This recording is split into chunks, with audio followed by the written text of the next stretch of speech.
All right, Martha MacCallum joins us now. Very important question. Great to be here. I laid it on thick right there. Do you think that the Green New Deal is dead? I think it is dead, and I think it's been dying a slow death for a very long time. I mean, think of President Obama and Solyndra.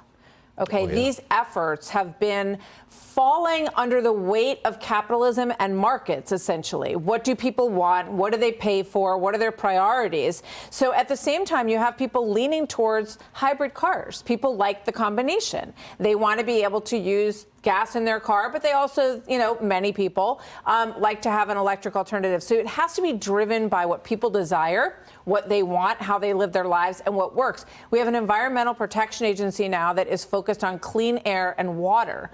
Really good goals for an environmental protection group. But, look at, just for an example, these ocean wind farms, which also crumbled under the own weight of the fact that they were not financially feasible. That's right. And so the companies started saying, well, we either need to rework this contract because we can't build them for this price, or we're going to just scrap the whole thing altogether. Then the blades started falling off into the ocean and breaking into pieces and landing on beaches that were miles away.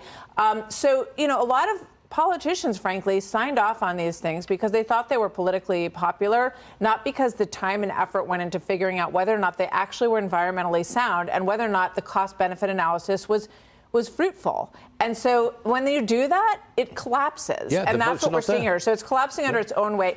Look at Europe. I mean, they've spent all their money on this stuff, Stuart, and now they don't have enough money to spend on defense. Yeah, it's ruined them. It really has. I'm going to change the subject for a second. Another important subject, though.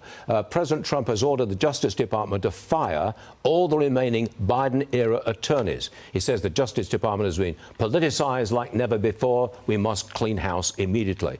Martha, the Democrats are going to use this to claim that Trump's weaponizing the Justice Department.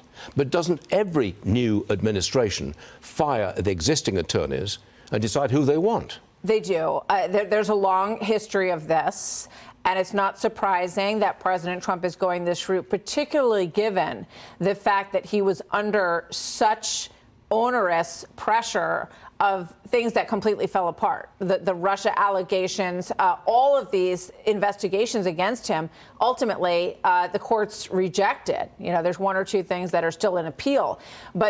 So it is a very unique situation. We've never had a president who people tried to remove from office by weaponizing the Justice Department. So because it is such an unprecedented and failing effort, it makes it kind of understandable that he would want to come in there and clean house. Absolutely. And that's what he's going to do.